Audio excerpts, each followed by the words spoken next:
chosen one, stop. Just stop whatever you're doing right now and listen to me.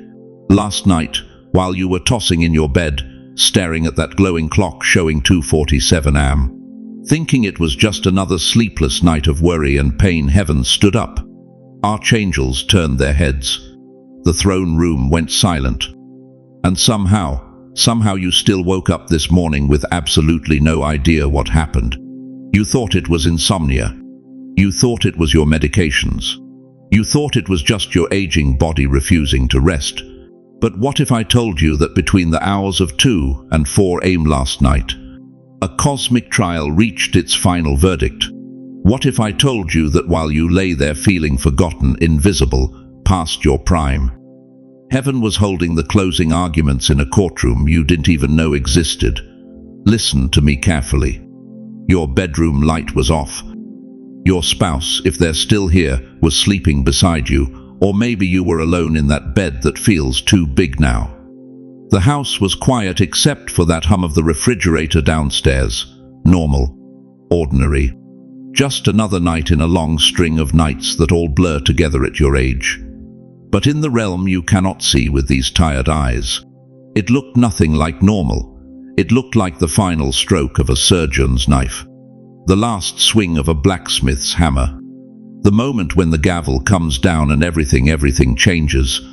The archangels were shocked, not because of what you did, but because of what you survived. Because somehow, after 70, 80, 90 years of hell trying to destroy you, you're still here, still breathing, still believing even when belief feels like lifting stones. Before we go deeper, I want to pause and thank every single one of you who has supported this message through super thanks. Your generosity means more than you know. You're not just donating, you're helping spread light to others who feel alone in their calling. Whether you give or not, I'm deeply grateful for your presence here. Your support, your time, your attention, it all matters.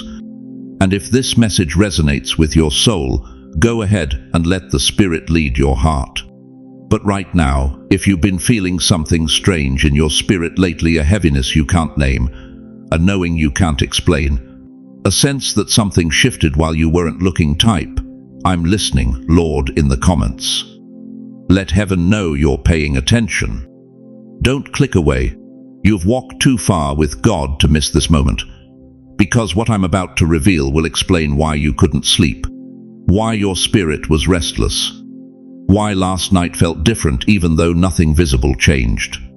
Last night wasn't just another night, beloved. It was your turning point. And the archangels are still watching to see if you'll recognize it. You know what breaks my heart? It's watching God's most faithful warriors, 70, 80, 90 years of service, lying awake at 3 am thinking they've been forgotten, thinking their usefulness has expired, thinking God has moved on to younger, stronger vessels. But what if I told you that the very moment you thought God was silent, He was actually performing surgery? Let me take you back 3,000 years. There's a man named Jacob, a deceiver, a manipulator, running for his life from a brother who wants him dead. He's exhausted, alone. He finds a rock, uses it as a pillow, and falls into the kind of sleep that comes from complete desperation. But listen to what happens next. Genesis 28:16 records the moment he wakes up. "Surely the Lord is in this place, and I did not know it." Did you catch that? The Lord was there, active, moving, working, and Jacob, who would become Israel, father of nations, had absolutely no idea.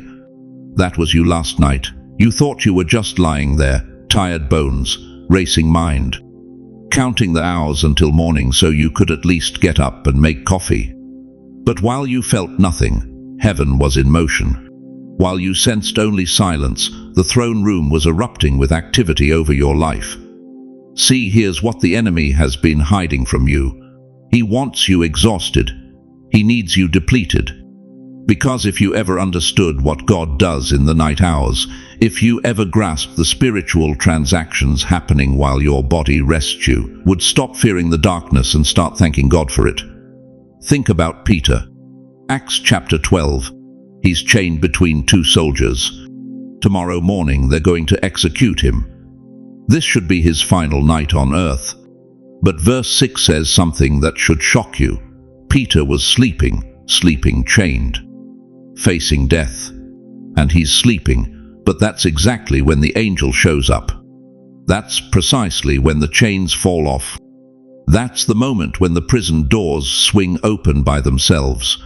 The miracle didn't happen because Peter was praying harder or fasting longer or doing anything. The miracle happened while he was completely helpless, totally dependent, absolutely unable to save himself. Does that sound familiar? Have you reached that place yet, where you finally stopped trying to fix everything, control everything, manage everything? Where you fell into bed last night too tired to even pray the prayers you've prayed for 40 years? That's not defeat, beloved. That's positioning. You see, nighttime is heaven's operating room. God puts you under not to harm you, but to perform surgery you would fight if you were awake. If you knew what he was cutting away, you'd resist. If you saw what he was rearranging, you'd argue. If you understood what he was rewiring in your destiny, your human mind would say, "That's impossible," so he waits. He waits until you're still, until you're quiet, until you finally stop talking long enough for him to work. Joseph understood this. Genesis 37 through 41. His entire destiny came through dreams. Not through his efforts, not through his plans, but through what God downloaded while he slept. And those dreams, they weren't just pretty pictures. They were prophetic blueprints that would save nations from starvation. Your dreams aren't random either. That recurring dream you've had for 30 years, that image that keeps coming back, that's not your subconscious playing tricks. That's God speaking a language your waking mind can't process. But here's where it gets urgent. Here's where you need to pay very close attention. Last night, specifically between 2 and 4 a.m., God scheduled something over your life. A divine appointment, a spiritual procedure, a heavenly transaction that required your complete surrender. And the enemy knew about it. This is why you've been so exhausted lately. This is why sleep feels impossible. This is why your mind races the moment your head hits the pillow. Hell has been working overtime to keep you awake, distracted, restless.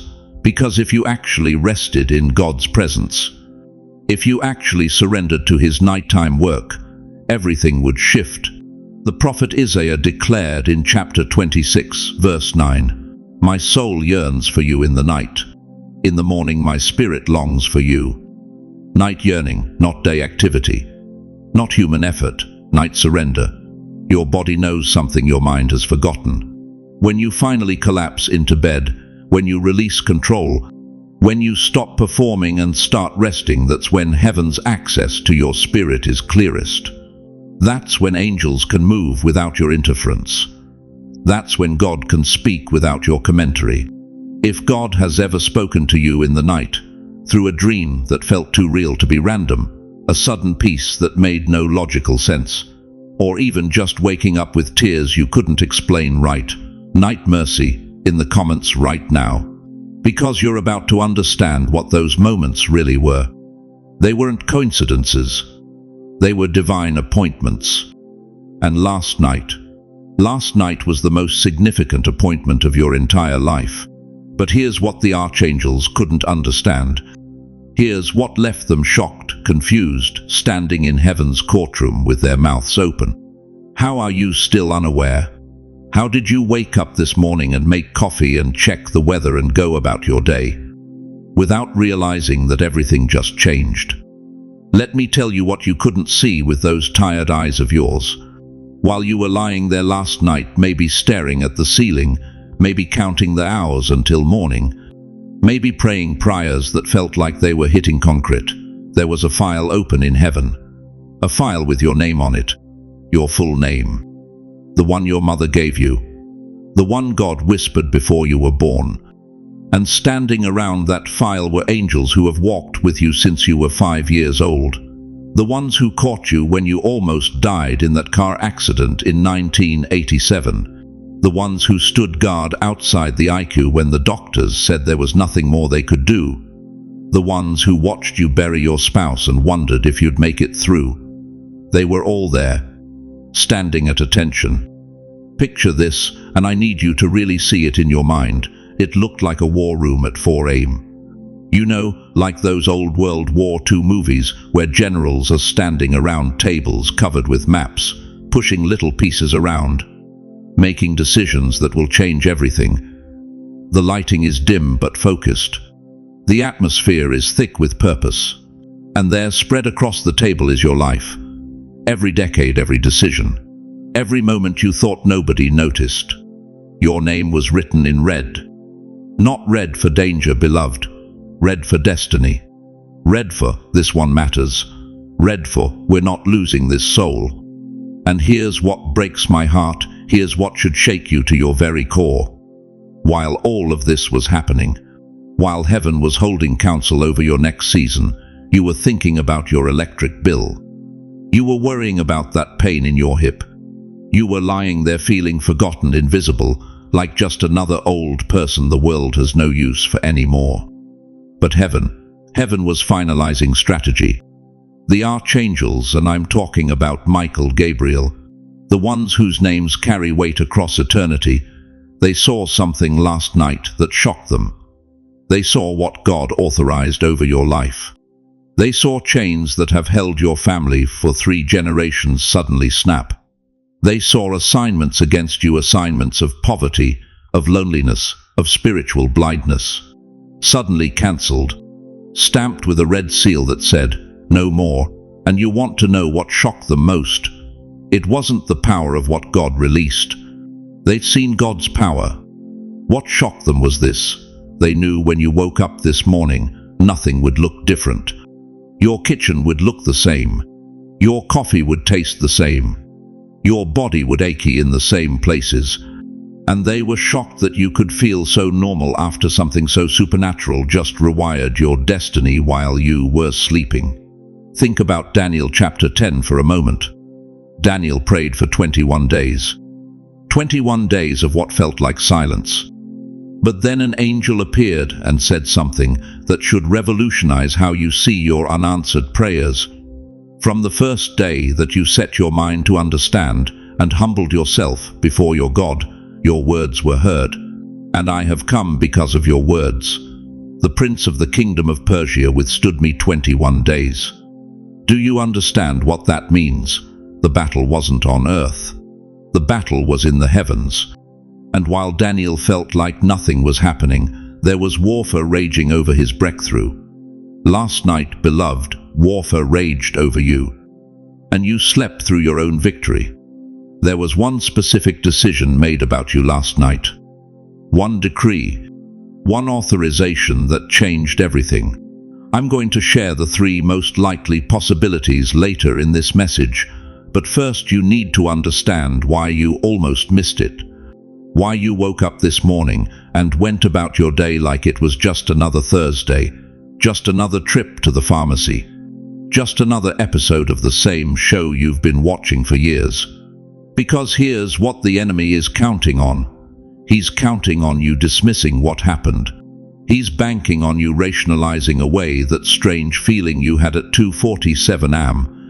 He's hoping you'll explain away the unexpected peace that washed over you at 3:15. He's praying you'll forget that moment at 3:42 when something in your spirit whispered, "It's going to be okay." Even though nothing in your circumstances has changed yet, think back right now. Don't rush past this. Last night between the hours of 2 a.m. and 4 a.m. did anything feel different? Even slightly? Did your racing mind suddenly go quiet? Did your anxiety ease for no reason? Did you feel a warmth, a presence? Something you couldn't name? Or maybe the opposite, did everything feel heavier, darker? Like you were fighting something invisible? Don't explain it away as indigestion or your medications or just your imagination. Hold that memory, because that wasn't random. Heaven is not distant from you, chosen one. Heaven is not some faraway place where God sits bored on a throne barely remembering your name. No, Heaven is intensely, meticulously, strategically organized around your life. Right now, at your age, with your history, with your scars. Hebrews 1:14 asks a question that should stop you in your tracks. Are not all angels ministering spirits sent to serve those who will inherit salvation, sent to serve? Not sent to observe, not sent to judge, sent to serve you. But here's what you need to understand as we go deeper into what actually happened last night, and why the Archangels are still watching to see if you'll wake up to what just shifted in the realm you cannot see. Let me ask you something, and I want you to be honest with yourself right now. Last night, when that clock hit 2:30 a.m., and your eyes were wide open staring at that dark ceiling, what were you thinking about? Was it your daughter in California who hasn't called in 3 weeks?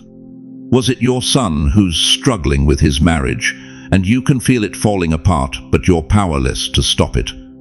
Was it those grandbabies growing up so fast on screens you barely understand, and you're wondering if they'll even remember you when you're gone? Or maybe it was something deeper. Maybe it was that pain in your chest that wasn't there 5 years ago. That shortness of breath when you climb the stairs. That doctor's appointment next Tuesday that's got you thinking thoughts you don't want to think. You lie there in the dark calculating, how much time do I really have left? I know what happens in that bed at 3 a.m., beloved. Your bed becomes a courtroom, and every regret you've ever carried marches in like a prosecuting attorney. You wasted your best years working a job you hated. You should have spent more time with your kids when they actually wanted to be around you. You should have traveled when your knees still worked. You should have said, "I love you" more. You should have prayed harder. You should have been better. Guilty. Guilty. Guilty. That's what the voice whispers. And you lie there, 72 years old or 85 or 68, and you wonder, did I get it all wrong? Did I miss what really mattered? Then there's the fear nobody talks about at church. The fear that keeps you up even when your body is exhausted. It's the fear of becoming invisible. You already feel it happening, don't you? The world moving faster than you can keep up. Your opinions dismissed because times have changed. Your stories interrupted because everyone's looking at their phones. Even your own family treating you like you're fragile, breakable past your prime. And the money, oh God, the money. Social security that doesn't stretch like it used to. Prescription bottles lined up on your counter like soldiers, each one taking a bite out of that fixed income. You're doing math in your head at the grocery store, putting things back on the shelf. Choosing between your medication and fixing that leak in the roof. This isn't how you thought your golden years would look, is it? But here's what breaks my heart most. You've started to believe that your sleepless nights are punishment. That your aching body is proof God is done with you. That your loneliness is evidence you've been forgotten. That your financial struggle means you didn't have enough faith. That your regrets are proof you failed at the one life you were given. You thought it was just insomnia, just anxiety, just your body not cooperating anymore, just the cruel reality of getting old in a world that worships youth. But what if I told you something that's going to shatter everything you've believed about those dark hours? What if I told you that last night wasn't punishment? It was preparation. What if the very thing that kept you up, that restlessness, that spiritual stirring, that inability to find peace, was actually God using it as evidence in your favor? Listen to what the psalmist understood that you're just now discovering. Psalm 42:8 says, "By day the Lord directs his love, at night his song is with me, a prayer to the God of my life." At night. When you thought you were alone, you weren't. When you thought silence meant absence, he was there. When you thought your suffering was random, he was composing something. Job knew this mystery. Job 35:10 asks, "Where is God my maker, who gives songs in the night, beloved?" Not despite the night. Not after the night, in the night, right there in the middle of your darkest hour. You've been lying there thinking you're on trial. But what if you're actually a witness? What if every tear you've cried, every prayer you've whispered, every moment you chose to keep believing when everything in you wanted to quit? What if all of that was being recorded in heaven's courtroom, not as evidence against you, but as testimony of your faithfulness? The archangels weren't shocked because you're perfect. They were shocked because you're still standing. Because after everything hell has thrown at you for 7, 8, 9 decades, you're still here, still whispering Jesus in the dark, still hoping when hope makes no logical sense, still believing that somehow, somewhere, God sees you. If you've ever stared at that ceiling at 3 a.m. asking, Lord, where are you? If you've ever felt that crushing weight of regret and fear and loneliness all at once. Right, I've been there in the comments right now. Because you need to know something. You are not alone in this, and what you felt last night. It wasn't the end of your story. It was heaven preparing to rewrite your ending. But you have to understand what was really happening in that invisible realm while you were drowning in your very visible pain. Because, chosen one, there's a reason the archangels stood up. There's a reason your name was spoken in heaven's war room. And it has everything to do with what's about to happen next in your life. Now listen to me very carefully, because what I'm about to tell you will explain everything. Every restless hour, every strange sensation in your chest, every moment you stared at the ceiling wondering why sleep wouldn't come. Last night, while the physical world slept, the courtroom of heaven was in session. And 3 verdicts were handed down over your life. 3 decisions that will change everything from this day forward. The first verdict: mercy overruled your past. You know what happened last night, chosen one. God looked at your file. Every page. Every mistake you made in your 30s when you thought you knew everything. Every wrong turn in your 40s when you should have known better. Every broken promise in your 50s when you were too tired to keep fighting. Every shameful secret from your 60s that you buried so deep you hoped even God forgot about it. The prosecutor, and you know who that prosecutor is, stood up and said, "This one deserves consequences. This one should lose their health. This one should watch their family fall apart. This one should die alone and forgotten." But last night, something happened that made the archangels stop breathing. God stood up. And when the Almighty stands, everything goes silent. Even demons shut their mouths. And he said 5 words that changed your destiny. Mercy will speak louder. Romans 8:1 declares, "There is therefore now no condemnation to them which are in Christ Jesus, now." Not tomorrow. Not when you get your act together, now. That diagnosis you were afraid of, overruled. That financial collapse you thought was coming, overruled. That loneliness you thought would kill you, overruled. Last night, mercy didn't just show up, mercy took the gavel out of judgment's hand. You woke up this morning thinking you were the same person who went to sleep. But you're not.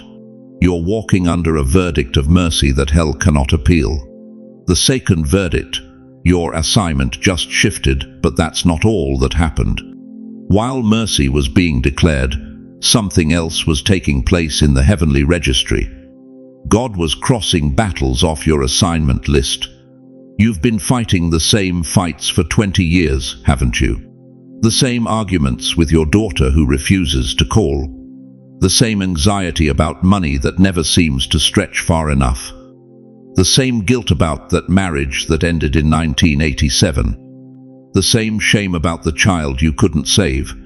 The same fear about dying alone in a nursing home where nobody remembers your name. Last night, heaven stamped those files, not your fight anymore. Isaiah 43:18-19 says, "Remember you not the former things, neither consider the things of old. Behold, I will do a new thing." God doesn't want you carrying yesterday's battles into tomorrow's blessings. That family drama that's been eating you alive, it's not yours to fix anymore. That person who hurt you 30 years ago and never apologized, you're released from waiting for their repentance. That financial pressure that makes you check your bank account 6 times a day. God just re-signed that burden to his own shoulders. This is why you've been feeling strange. This is why something feels different even though nothing looks different. When heaven removes an assignment, it leaves a space. And that space feels empty at first. Uncomfortable. You might even be tempted to pick that old burden back up just because it's familiar. Don't you dare.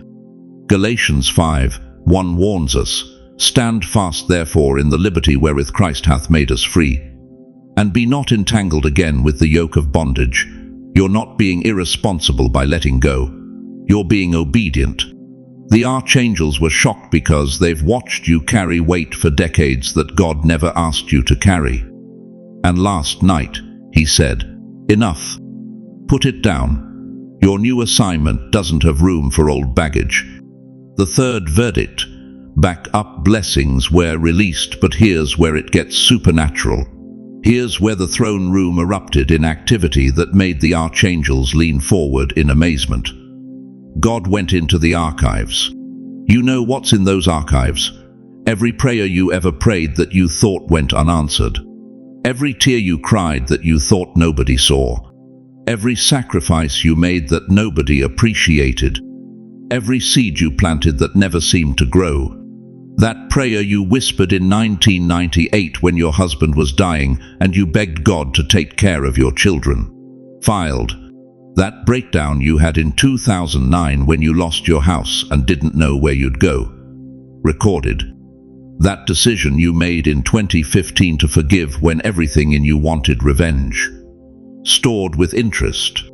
Last night God hit send on a whole inbox of blessings that had been saved as drafts.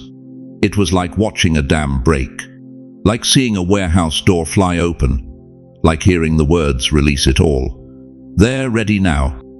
Ecclesiastes 3:1 reminds us, "To everything there is a season, and a time to every purpose under heaven." Your season of waiting just ended. Your time of not yet just expired. Your era of maybe someday just got stamped with now. You're about to see answers to prayers you forgot you prayed. Doors are about to open that you stopped knocking on. People are about to reach out who you thought forgot your number. Money is about to show up from sources that make no logical sense. Health is about to turn around when doctors said it was too late. Not because you earned it. Not because you're perfect.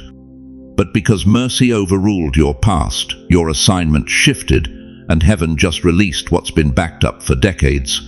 If one of these 3 verdicts is hitting your spirit right now, if you feel it in your chest, in your throat, in that place where the Holy Spirit confirms truth, type the number in the comments. Type 1 if it's mercy. Type 2 if it's the shift. Type 3 if it's the release. Don't overthink it, just respond. Let heaven know you're receiving this word. And if this is confirming things you've been sensing, hit that subscribe button, not for the algorithm, but so you don't miss what heaven is trying to get to you in the coming days. Because something actually shifted over you last night, beloved. The archangels saw it, heaven recorded it, hell felt it. And left is, do you believe it? You woke up this morning thinking nothing changed. Same bed, same H's. Same bills piled on the kitchen counter. Same loneliness sitting in your chest like a stone. But listen to me, chosen one, just because you can't see it doesn't mean it didn't happen. Let me ask you something that's going to cut deep. Have you noticed a strange calm settling over your spirit in the last 12 hours? Not the kind of peace that comes from good news or solved problems. I'm talking about that unexplainable stillness that makes no logical sense given everything you're still facing. Your bank account hasn't changed. Your health report still says the same thing. That family member who hurt you still hasn't apologized. But somehow, somewhere deep in your soul, the constant fear that's been your shadow for decades just loosened its grip. That's not coincidence, beloved. That's evidence. You see, when heaven moves in the night, the atmosphere shifts before your circumstances do. It's like the smell of rain on a New York sidewalk in August. You catch that scent of wet concrete, and a zone 30 minutes before the first drop ever falls. The change starts in the air itself. And what happened last night while you were staring at that ceiling, praying prayers you thought weren't being heard? Heaven changed your spiritual atmosphere. But there are other signs. Signs you've been dismissing as random emotions or old age playing tricks on your mind. Have you felt unusually tender lately? Tearful for no reason. Maybe you were watching some ordinary television show and suddenly your eyes filled up. Maybe you were sitting at the breakfast table and gratitude just washed over you, gratitude for things you've taken for granted for years. Your morning coffee. The fact that you can still walk to the mailbox. The sound of birds outside your window. Things that yesterday felt mundane suddenly feel sacred. That's not sentimentality, dear one. That's your spirit recognizing what your mind hasn't caught up to yet. When the Archangels complete an assignment over your life, your heart softens before your head understands why. Here's another marker, and this one's going to shock you. Doors. Pay attention to doors opening in the next 72 hours. I'm talking about unexpected phone calls from people you haven't heard from in years. Random messages that land in your inbox at the exact moment you needed encouragement. Sudden ideas that drop into your mind like gifts from another realm. Opportunities appearing where there was nothing but dead ends yesterday. Proverbs 6:10 says, "In their hearts humans plan their course, but the Lord establishes their steps." When heaven makes a midnight move over your life, the pathway starts revealing itself in the daylight. But most people miss it because they're too busy staring at the closed doors behind them. And here's the sign that will confirm everything I'm telling you right now. You're going to feel a nudge, a divine, unmistakable nudge to forgive someone you swore you would never forgive. That person who destroyed your trust. That family member who walked away when you needed them most. That friend who betrayed you so deeply the wound still bleeds when you think about it. Matthew 6:4 declares, "For if you forgive other people when they sin against you, your heavenly Father will also forgive you." But here's what most preachers won't tell you.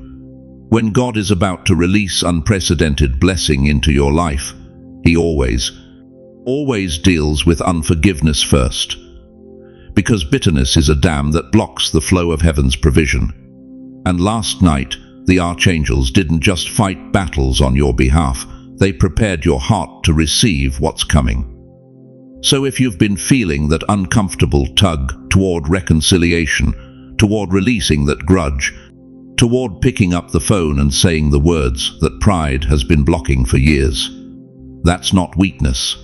That's warfare. That's you cooperating with what heaven already put in motion. But listen to me very carefully now, because what I'm about to tell you could destroy everything the Archangels accomplished last night if you're not careful today. There is an enemy of divine momentum. There is a force that specializes in stealing breakthrough before you ever see it manifest. And that enemy is doubt married to distraction. The devil knows he can't undo what heaven sealed last night. But he can convince you it never happened. He can flood your mind with the same old fears, the same old lies, the same old evidence that nothing ever changes for you. And if you agree with those thoughts, if you partner with that voice instead of the voice of the Spirit, you will walk right past the very doors heaven just opened. If even one of these signs has been showing up in your life recently, the unexplainable peace, the sudden tenderness, the doors cracking open, the nudge toward forgiveness, right? I see it in the comments right now. Let heaven know you're paying attention. Let this community surround you with confirmation that you're not imagining this.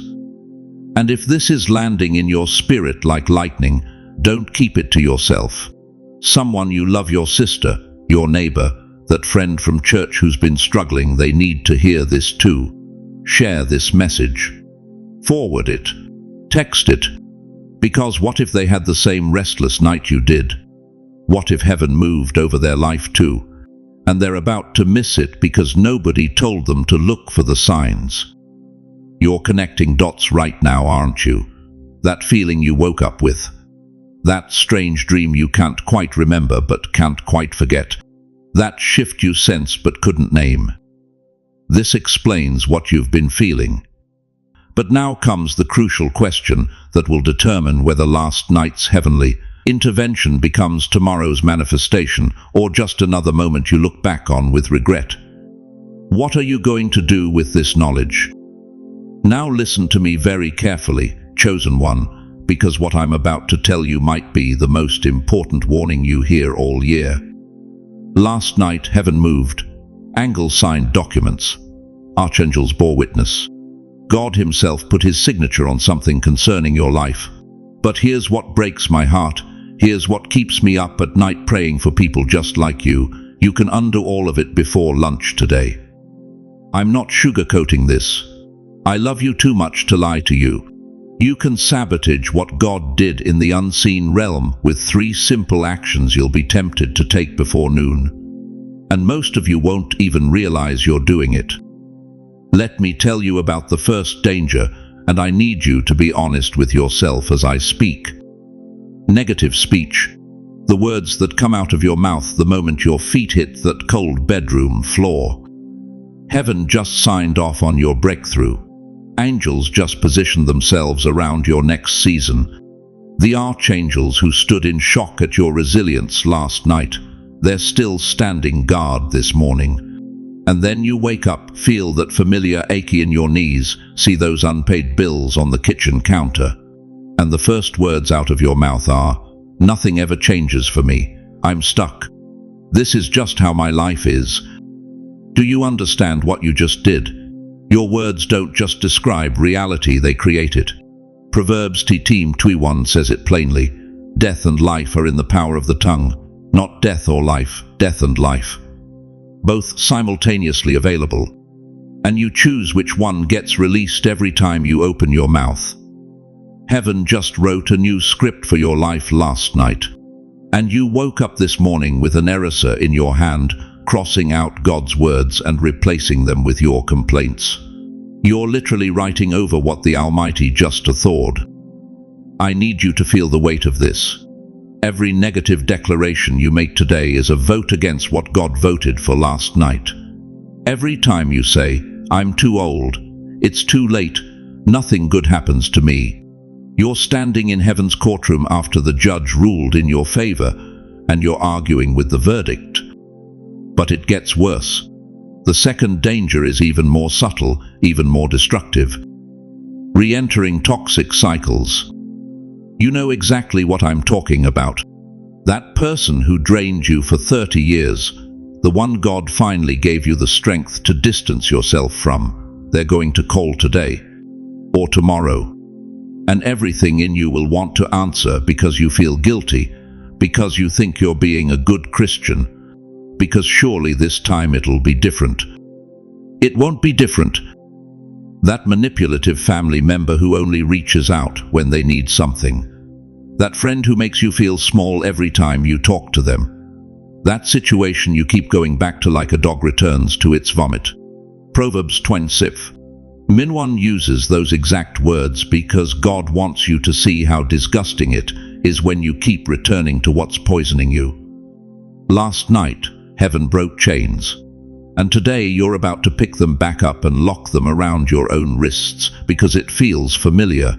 Because at least you know what to expect.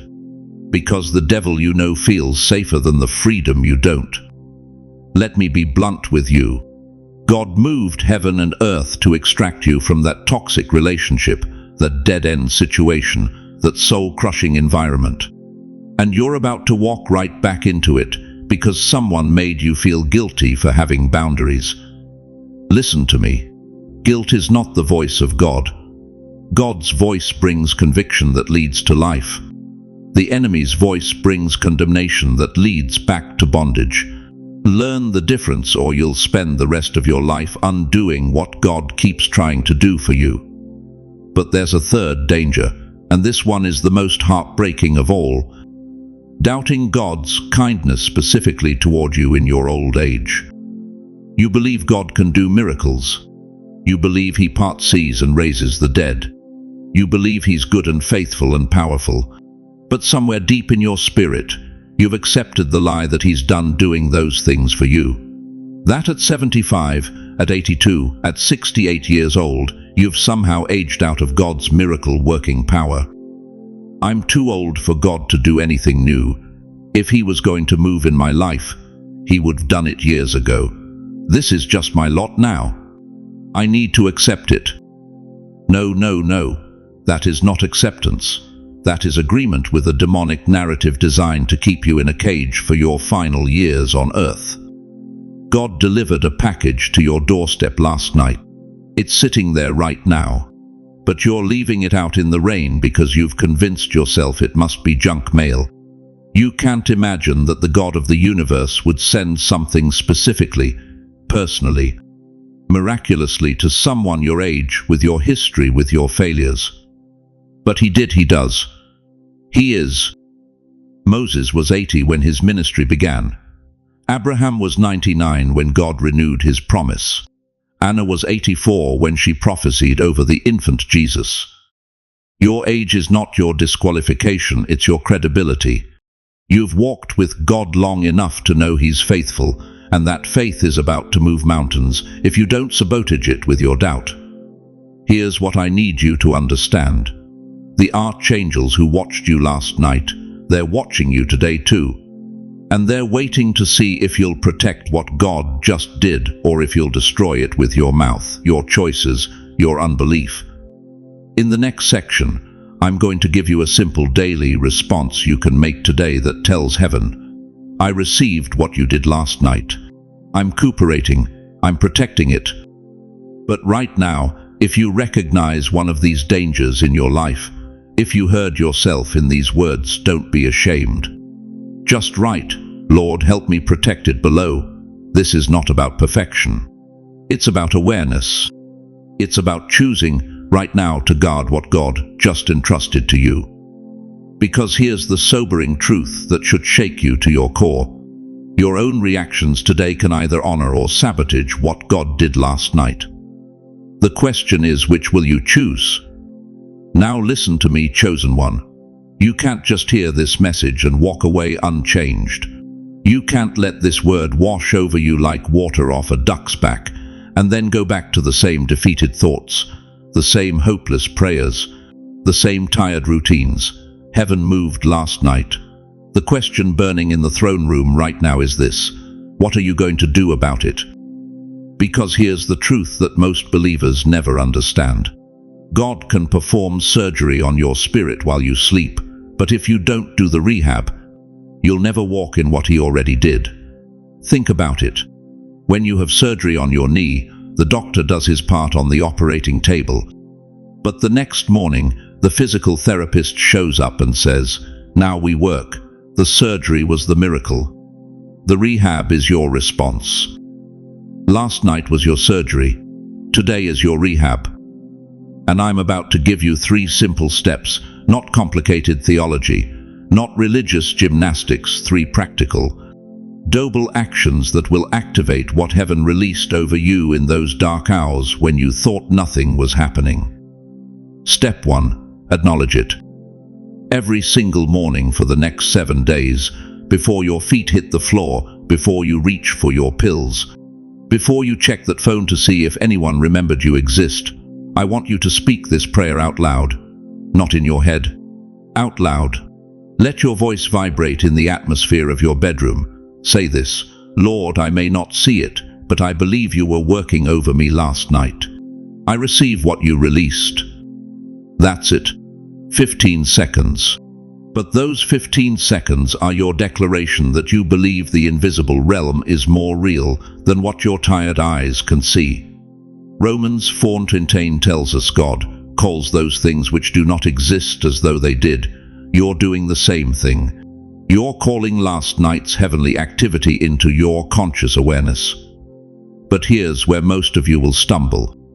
You'll say that prayer, then 30 minutes later you'll be on the phone with your daughter complaining about how nothing ever changes. You'll declare God's activity, then spend the rest of your day declaring your defeat. Which brings me to step 2, align your words. For the next 24 hours, just 24 hours, I'm challenging you to a fast. Not a food fast, a word fast. You are forbidden from saying 3 phrases: I'm cursed, nothing ever changes, and God forgot me. Those 3 statements are banned from your vocabulary for 1 full day. You think that's easy? Try it. You'll be shocked how often those poisonous declarations try to crawl out of your mouth. When the bills come, when your body aches, when your kids don't call, when loneliness sits on your chest like a stone, that's when those old words want to flow. But Proverbs 19:21 warns us, death and life are in the power of the tongue. You've been speaking death over yourself for years and wondering why nothing's growing. Your words aren't just sounds, they're seeds. And you've been planting thorns and wondering why you're not harvesting roses. So here's what you'll say instead. When that old narrative tries to surface, you replace it. God is still writing my story. He didn't waste last night. My later years will not be empty. Say it until you believe it. Say it until your spirit catches up with your mouth. Say it until the atmosphere in your home shifts. I can hear some of you right now, but Pastor, you don't know how bad it's been. You don't know how long I've waited. You're right. I don't know your specific pain, but I know your God. And the same God who kept you breathing through every dark valley hasn't brought you this far to abandon you in the final stretch. Step 3, act in faith. Faith without works is dead, James 2:26 tells us. So here's what you're going to do today, not tomorrow, not next week, today. You're going to take one small action that proves you believe something shifted last night. Maybe it's making that doctor's appointment you've been avoiding because you're scared of what they'll find. Maybe it's picking up the phone and apologizing to that family member you've been feuding with for 3 years. Maybe it's writing that check, even if it's just $5, and sowing it into this ministry or another work of God because you're declaring that your season of lack is ending. The action doesn't have to be big. It just has to be obedient. It just has to be evidence that you're moving differently today than you did yesterday. Because here's what the Archangels are watching for, chosen one. They're not impressed by your perfect prayers or your theological knowledge. They're looking for one thing. Will you believe what you cannot see? Will you act on what you cannot prove? Will you move forward when every circumstance says, stay stuck? That's the test. That's always been the test. If you're willing to do these 3 things today, acknowledge it. Align your words. Act in faith. I need you to write 4 words in the comments right now. I accept the assignment. Don't just watch. Participate. Let heaven see that you heard the call and you're answering it. And let me tell you something else. Save this message. Come back to it tomorrow morning. Replay it the day after that. This isn't entertainment, beloved. This is your battle plan. This is your roadmap out of the valley you've been stuck in for too long. You are no longer a passive listener in your own story. You are an active participant in what God is doing. The surgery happened last night. Today you begin to walk. But the question that will determine everything, the question that will separate those who experience breakthrough from those who just hear about it is this. Will you actually do it, or will you let this moment pass like all the others? Listen to me very carefully, chosen one.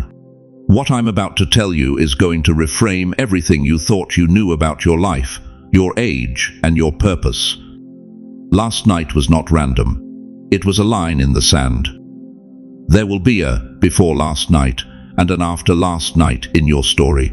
Mark it. Remember it.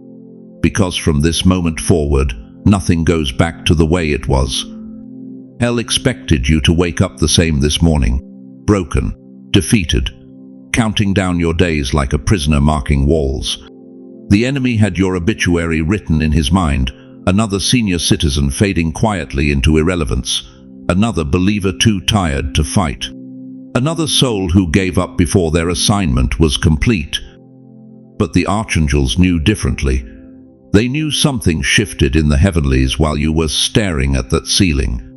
They knew doors were slamming shut and pathways were tearing open. They knew your name was being called in the throne room over and over and over again. The only person missing the memo was you. You woke up thinking it was just another morning. Another day of pills and bills and wondering if anyone even remembers you're alive. But beloved, you woke up into a new era. You just don't see it yet. Think about the night of the Exodus. Exodus chapter 12. The Israelites were still in their homes, still eating their hurried meals, still packing their bags with trembling hands. Most of them were sleeping when the angel passed through Egypt at midnight. They didn't see the destruction outside their doors. They didn't witness the judgment falling on their enemies. All they knew was that they had marked their doorposts with blood and trusted God's word. But when morning came, everything had changed. Pharaoh wasn't their master anymore. Egypt wasn't their prison anymore. 430 years of bondage ended in a single night. Last night was your midnight angel moment. You didn't see what was happening in the spiritual realm, but that doesn't mean it wasn't real. Last night, God closed doors you didn't have the strength to close. Doors to toxic relationships that were draining your final years. Doors to financial traps that were stealing your peace. Doors to shame and regret that were robbing your joy. Last night, He reopened paths you thought were gone forever. Paths to purpose you believed had expired. Paths to healing you thought your body was too old to walk. Paths to restoration you convinced yourself were impossible at your age. Last night, He whispered your name, not once, not twice, over and over and over again. While you thought you were forgotten, heaven was saying, not done, not finished, still called, still chosen, still mine. And here's what's going to shock you to your core. You are not at the end, dear one. You are at the unveiling. Every year the world told you was decline, heaven calls preparation. Every wrinkle they said was deterioration, God calls wisdom written on your face. Every limitation they labeled as weakness, the Almighty sees as refinement. You've been marinating in the secret place. You've been aging like fine wine. You've been building spiritual muscle while they thought you were wasting away. The years you have left are not leftovers.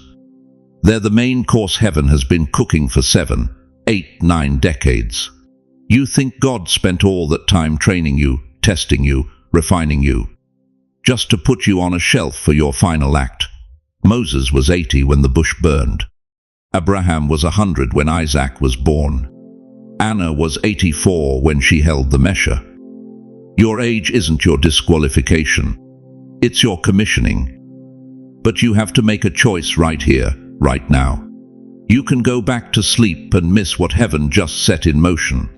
You can ignore the stirring in your spirit and convince yourself this is just another video. Or you can lean in and say, God, I'm listening. Show me what you did last night that I'm too blind to see. If something in you is confirming these words, if your spirit is trembling with recognition, type, last night was my turning point, in the comments right now. Don't think about it, just do it. Let heaven see that you're awake. And if you want to stay connected to messages like this, messages that see you when the world overlooks you, hit that subscribe button. Ring the bell. Stay in this community. You don't have to walk these nights alone anymore. Because what I'm about to show you next will prove that last night wasn't just a spiritual shift. There were physical signs, biblical markers, prophetic evidence that something changed. And some of you felt it without even knowing what you were feeling. Beloved, we've walked a long road together tonight. We've talked about how God works in the hours when you think nothing is happening. How heaven stood over your life last night while you tossed and turned. How the Archangels witnessed something shift in the spiritual realm that your natural eyes couldn't see. and how you can protect what was released over you in those sacred hours between 2 and 4 am. But now comes the most important part. Now we seal it. You see, it's not enough to just hear truth. You have to let truth mark you. It's not enough to feel something stir in your chest. You have to let that stirring become your foundation. Because the enemy is listening too, and he's waiting for you to forget this moment, to dismiss it as just another inspirational video, to go back to living like last night was ordinary. But it wasn't ordinary, and you know it. So right now, wherever you are, sitting in your recliner with the lamp on, lying in that bed that's felt so empty lately, standing in your kitchen with cold coffee you forgot to drink, I want you to let me pray over you. Not as a stranger, as family. As someone who knows what it's like to wonder if God still sees people our age. Close your eyes if you can. Put your hand on your heart, and let these words sink deeper than your ears. Heavenly Father, I come before you right now carrying every precious soul who stayed with me through this message. Lord, you see them. You know their names. You know the medication bottles on their nightstand. You know the phone that doesn't ring as much as it used to. You know the children who moved away and the grandchildren growing up too fast. You know the bank account that's getting thinner and the body that's getting weaker. But Father, you also know what happened last night. You know the verdicts of mercy that were rendered. You know the assignments that shifted. You know the blessings that were released while they slept. And I'm asking you, begging you, don't let them miss it. Don't let the enemy steal what you've already decreed. I pray for their bodies right now. Touch every aching joint, every tired muscle, every organ that's not working like it used to.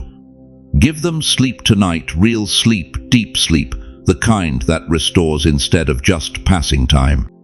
Let their bodies remember they were fearfully and wonderfully made, even at 70, 80, 90 years old. I pray for their minds, for the memories that haunt them at 3 a.m., for the regrets that whisper, you wasted your life, for the fears about tomorrow, next month, next year. Father, silence every voice that's not yours.